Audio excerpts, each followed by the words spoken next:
आवर्धन, ठीक है ना, किसे कहते हैं रेखीय आवर्धन, इस चीज को समझना है। रेखीय आवर्धन, ठीक है ना।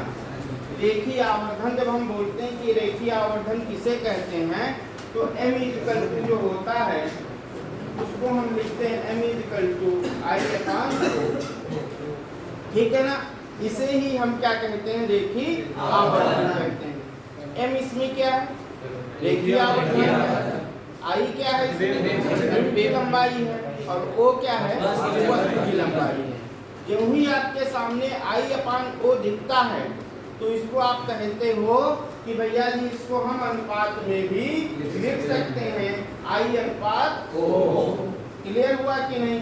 तो आप क्या लिख सकते हो कि रेखीय आवर्धन किसे कहते हैं, क्या लिखोगे, प्रतिबिंब की लंबाई, I क्या है, प्रतिबिंब की लंबाई, I क्या है, प्रतिबिंब की लंबाई, ठीक है, प्रतिबिंब की लंबाई, और O क्या है, वस्तु की लंबाई, ठीक है ना। बीच में क्या लगा है, अनुपात लगा है।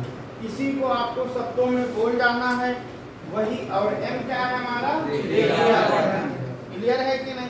क्या परिभाषा निकल के आनी चाहिए, प्रतिबिंब की लंबाई तथा वस्तु की लंबाई, तथा की जगह पे आप एवं भी लिख सकते हो। क्लियर है कि नहीं?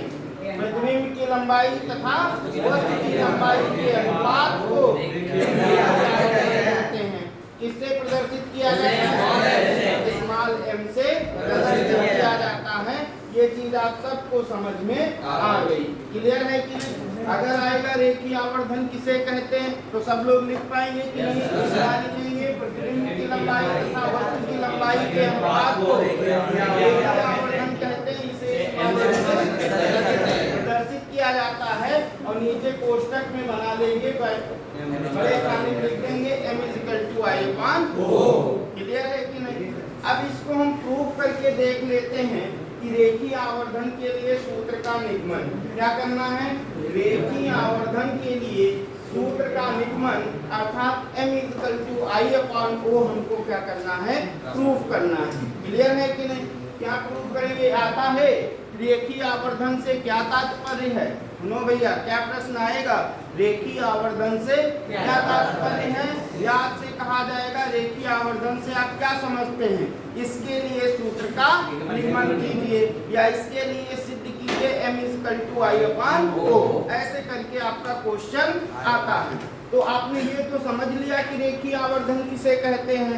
क्या समझे रेखीय आवर्धन किसे कहते हैं? जो प्रतिबिंब की लंबाई और वस्तु की लंबाई के अनुपात को रेखीय आवर्धन कहते हैं। इसे स्मॉल m से प्रदर्शित किया जाता है। अब इसके लिए प्रूफ करना है, समझिएगा, बहुत सरल है। एक हमने क्या किया, दर्पण बना रहे हैं। ये सब लोगों को दर्पण अब समझ में आ गया कि ये दर्पण एक बन गया है। ये दर्पण कैसा बन गया है, M1 M2 एक हमारा बन गया है दर्पण, जिसको हम क्या कहते हैं, अवतल दर्पण कहते हैं। क्लियर है कि नहीं? अच्छा, ये इसका क्या हो गया, P, इधर क्या हो गया, C, और बीच में क्या हो गया, F। क्लियर है कि नहीं? एक वस्तु AB को रख दिया है, दिख रही ना, एक वस्तु AB को हमने रखा है और AB से जो वस्तु रखे हैं वो एक प्रकाश की किरण कहाँ से जा रही है, मुख्य अक्ष के समांतर जा रही है। समांतर वाली कहाँ से जाती है, से होकर के जाती है। वक्रता केंद्र वाली वक्रता केंद्र से ही जाती है। क्लियर है कि नहीं? इतना सबको रट गया होगा, ना रटा हो तो आपका दुर्भाग्य है कि अभी नहीं रट पाए हो इस चीज को। आप देखो, ये जो जहाँ पर दोनों परावर्तित प्रकाश की किरणें काट रही है वहीं पर क्या बनता है, A'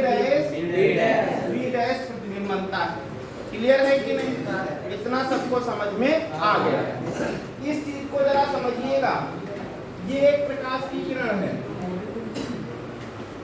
ठीक है ना, ये एक प्रकाश की किरण है, ये आपतित की गई, ये परावर्तित होकर के इस तरीके से जा रही है। क्लियर है कि नहीं? ये अब देखो, इसमें दो त्रिभुज बन जाएंगे। एक ये त्रिभुज दिख गया होगा, दिखा ना, और एक त्रिभुज कौन सा दिखा है, ये वाला त्रिभुज दिखा। क्लियर है कि नहीं? आप थ्योरी में उतना ही लिखेंगे जितना आपको चित्र में दिख जाए। क्या है माना M1 M2 एक क्या है अवतल दर्पण है जिसका ध्रुव P, मुख्य फोकस F, वक्रता केंद्र C है। मुख्य अक्ष पर रखी वस्तु AB का प्रतिबिंब क्या बनता है A' बनता है जो वस्तु के सापेक्ष उल्टा वास्तविक तथा वस्तु से छोटा होता है। कुछ ज्यादा तो लिखना नहीं है, आप इसको समझ भी चुके हो। वही आपको क्या कर देना है, कन्वर्ट कर देना है थ्योरी में। क्लियर है कि नहीं? अब इसमें देखो दो त्रिभुज दिख रहे हैं। एक त्रिभुज दिख रहा है त्रिभुज ABC दिखा कि नहीं, और एक त्रिभुज आपका क्या है एक हाँ एक इस वाले को नहीं है, रुक जाना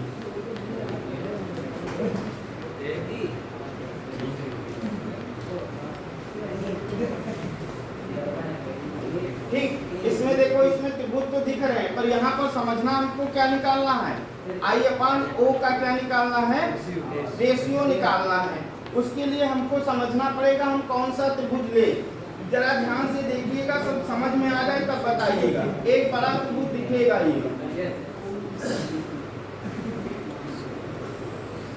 ये दिखा, कौन सा ये त्रिभुज है AB, और इसी के समकक्ष एक दूसरा मिलेगा जिसको हम कहेंगे, क्योंकि AB जब आ जाता है तो इसका मतलब वस्तु की लंबाई तो मिल गई है, और अगर A', B' आ जाए तो प्रतिबिंब की लंबाई मिल जाएगी। तो दूसरा इसमें अगर त्रिभुज देखेंगे साहब तो दूसरा त्रिभुज कौन सा, ये दिख जाएगा,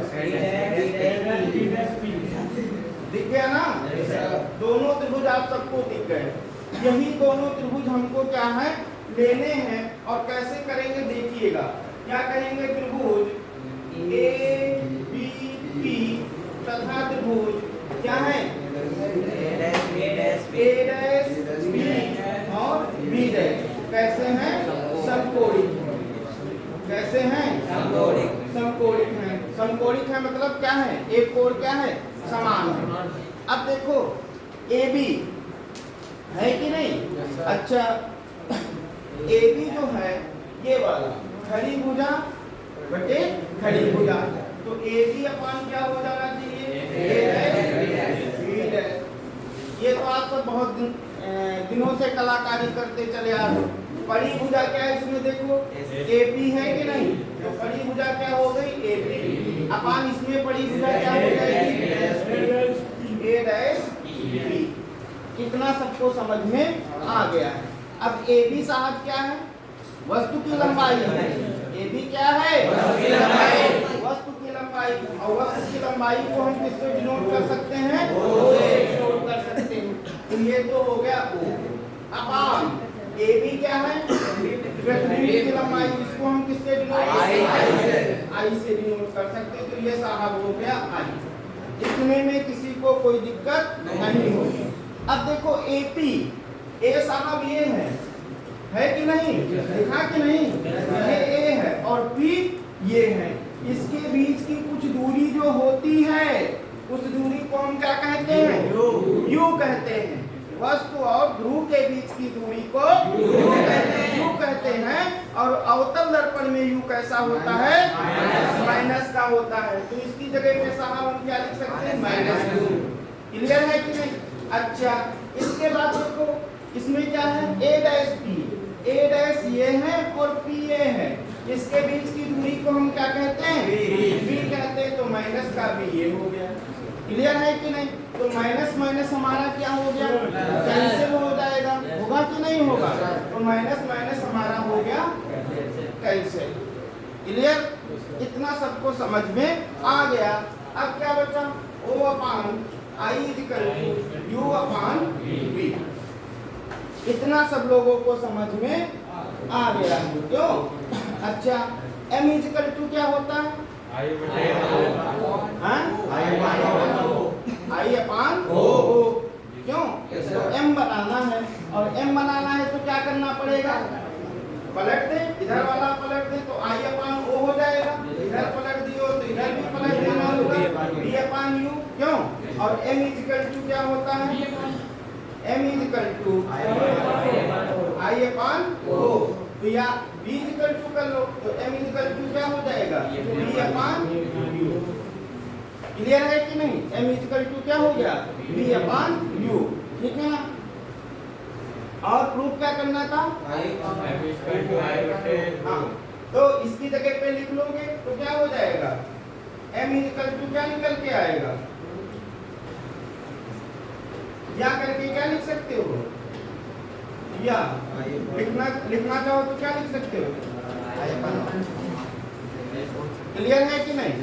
यह जो सूत्र है, फार्मूला है, ये केवल अवतल दर्पण के लिए ही सत्य है, उत्तल दर्पण के लिए सत्य नहीं है। क्यों नहीं सत्य? उत्तल दर्पण के लिए भी सत्य है। क्लियर है कि नहीं? तो दोनों के लिए इसका निगमन हो सकता है, उत्तल दर्पण के लिए भी और अवतल दर्पण के लिए भी। तो अवतल दर्पण के लिए आपके सामने ये आ गया है, इसके बाद आप सब लिखिएगा। अब कुछ पॉइंट है, इस चीज को समझते हैं कि अगर m का मान धनात्मक तथा ऋणात्मक दोनों होते हैं। पहला पॉइंट हमको क्या समझ में आया, जो m का मान है वो कैसा होगा, धनात्मक और ऋणात्मक दोनों होता है। मतलब m का मान पॉजिटिव भी प्राप्त होता है और नेगेटिव भी प्राप्त होता है। तो पहला पॉइंट सबको समझ में आ गया। एक नंबर के लिए बहुत महत्वपूर्ण है कि m के मान कैसे होते हैं, रेखीय आवर्धन के मान कैसे प्राप्त होते हैं। तो रेखीय आवर्धन के मान हमको धनात्मक भी प्राप्त होते हैं और ऋणात्मक भी प्राप्त होते हैं। क्लियर है कि नहीं? दूसरे पॉइंट को अगर हम समझेंगे तो यदि प्रतिबिंब हमारा क्या है, सीधा व आभासी हो।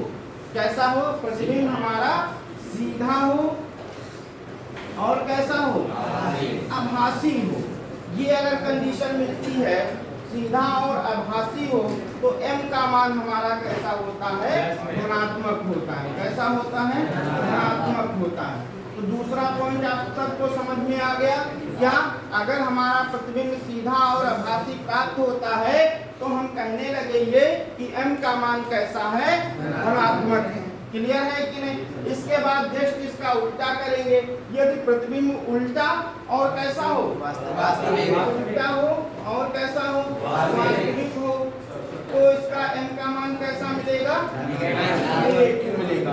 और यहाँ पर देखो, इस वाले प्रतिबिंब पर जरा विचार करो तो प्रतिबिंब देखो साहब कैसा बन रहा है, वस्तु के सापेक्ष उल्टा बन रहा है और कैसा बन रहा है, वास्तविक बन रहा है। और ये वास्तव में किस अक्ष पर आएगा, y डैश अक्ष पर आएगा। और y डैश ऐसे खींचते थे कि नहीं, y डैश अक्ष पर आएगा तो कैसा मिलेगा, माइनस का मान मिलेगा। तो ये समझ में आपका आ गया कि अगर m का मान माइनस मिल जाए तो आप समझ सकते हो कि वह प्रतिबिंब हमारा कैसा होगा,